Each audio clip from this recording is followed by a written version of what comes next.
Mark Harrington was the essential office worker, reliable yet unremarkable, blending into the cubicle jungle of the middle management with each passing day.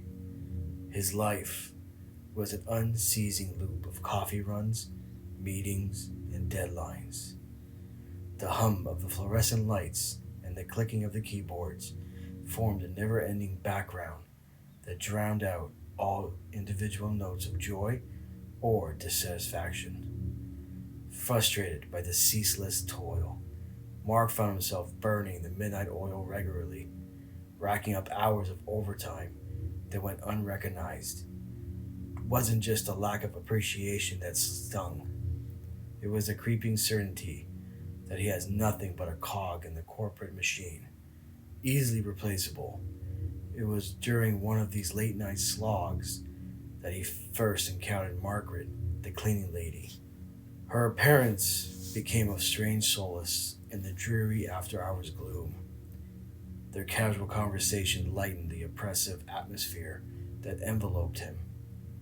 Margaret, with her wise, knowing eyes and a voice as soothing as a soft lullaby, seemed to understand his motives. One evening, she leaned closer and whispered cautiously, "I overheard the boss talking this afternoon. He's cutting staff, Mark. You should be careful. You're on the list." Fury roared in Mark's chest. How could this be? He had worked too hard, sacrificed too much, to be merely tossed aside. Plots and schemes swirled in his mind, realizing that Margaret's words could be the catalyst he needed. Fueled by rage, he devised a plan to bring down his arrogant boss, plant false evidence of a bad deal to set things in motion. But as he sat, pen poised over paper, the weight of his decision settled in.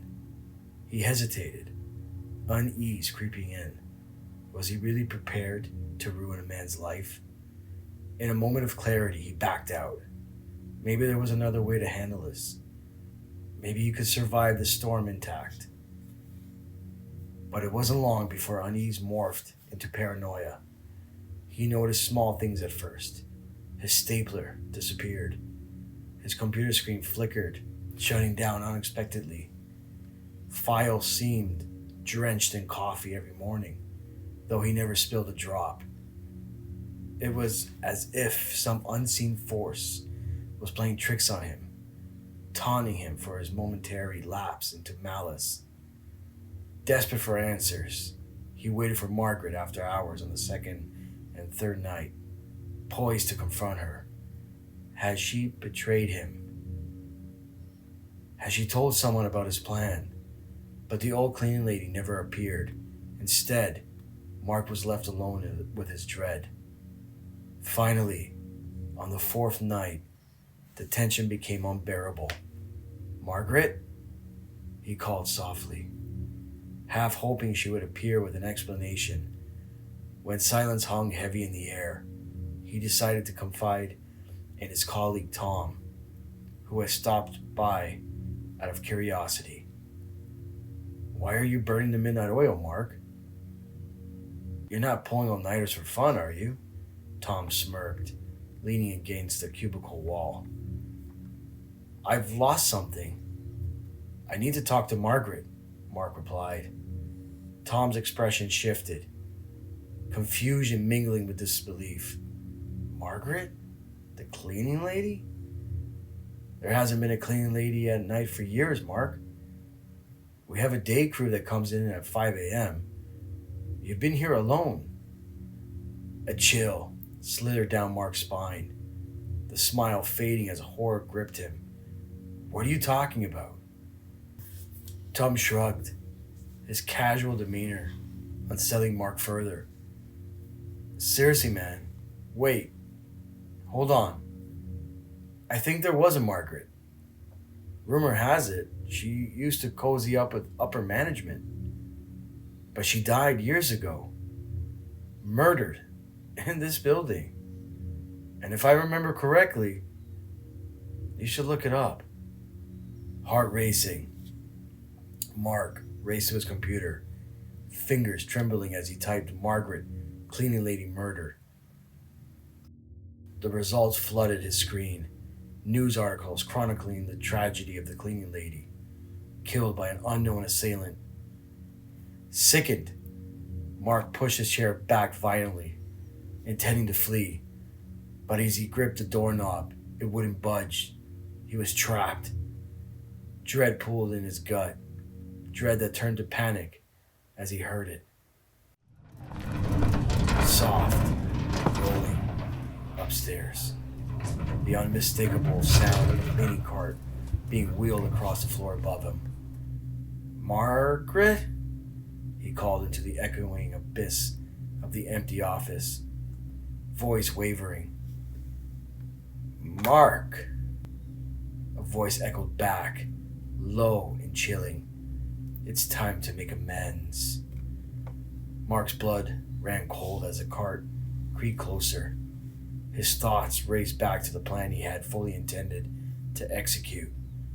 As the ghostly figure of Margaret began to materialize, a vengeful glint in her spectral eyes, he realized he hadn't merely been haunted by the specter of the past.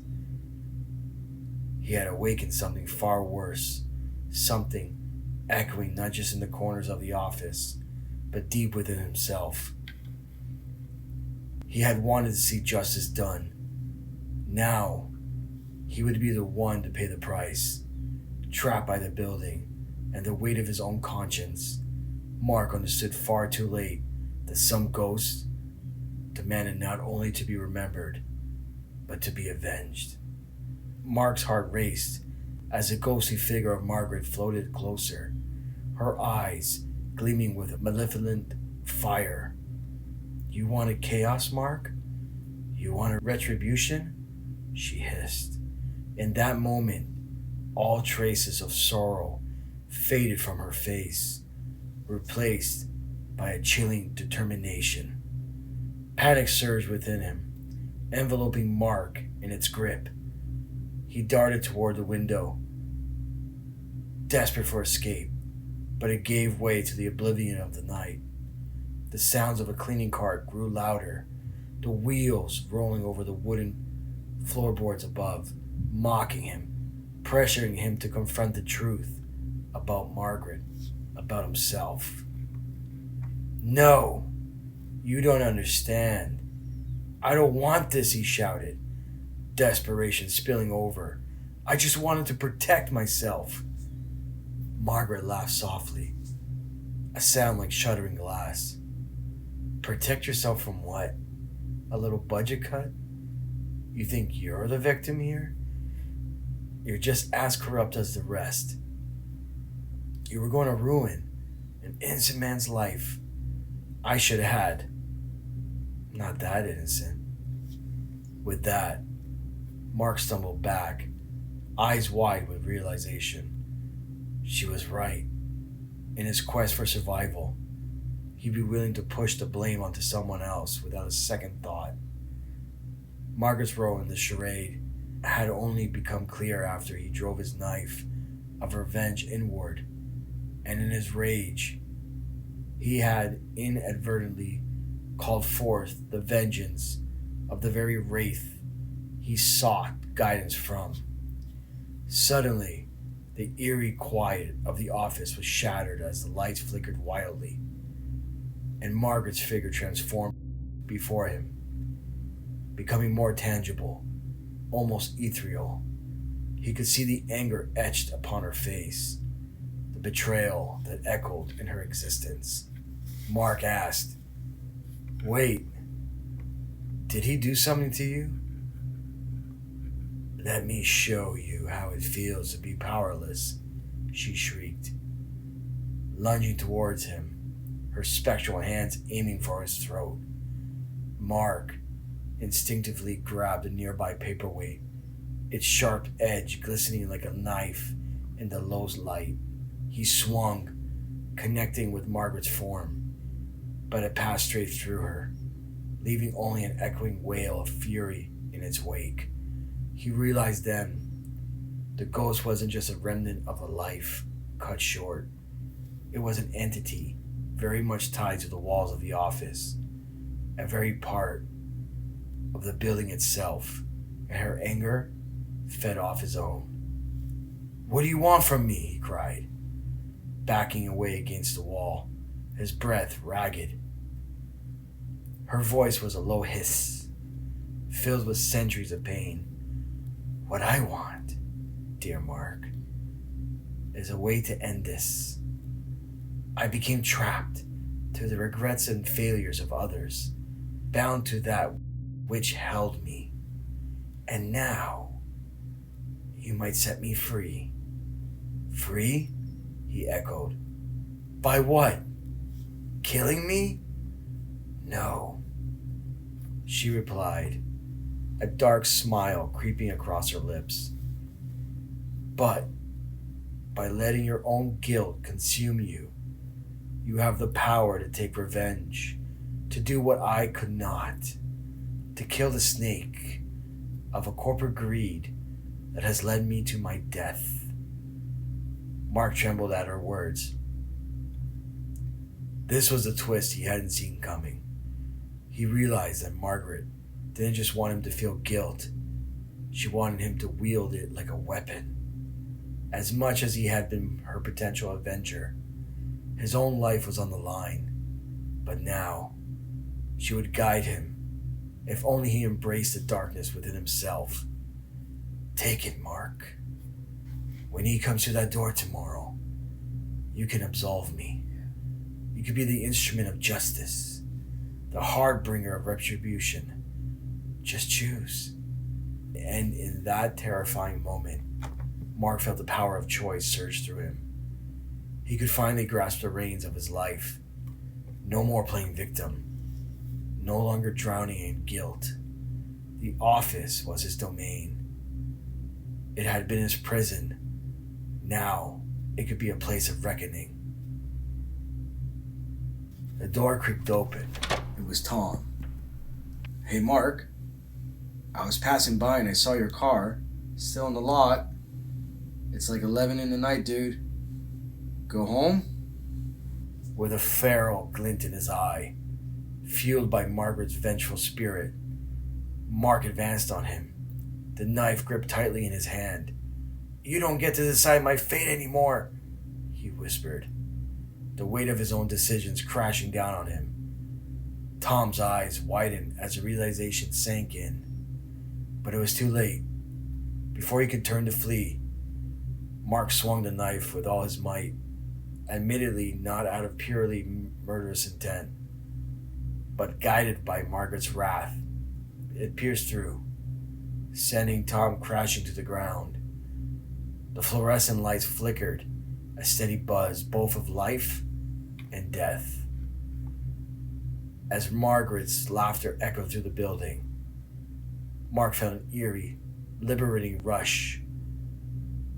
With each heartbeat, he realized that he had finally stepped beyond the shadows, embracing the opportunity Margaret had provided.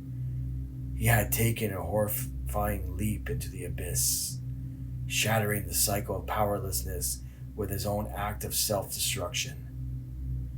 As the color drained from Tom's face in the stillness of the room, Mark stood above him, heart pounding, relishing the quiet freedom now that enveloped the office.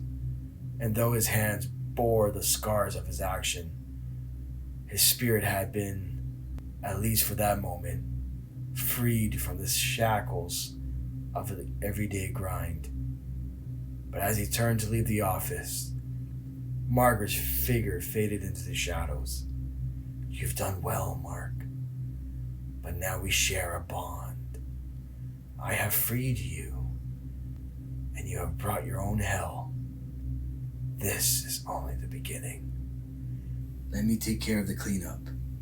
After all, I always was a cleanup crew. Rest well, my dear. We have lots to do." As he stepped out into the cold embrace of the night, Mark realized he was no longer just an overworked office drone, but a carrier of a far more sinister legacy, bound to to Margaret's revenge forever. The perfect murder ending was not just a complete, it was the birth of a new cycle, one that had haunted the office long after he was gone.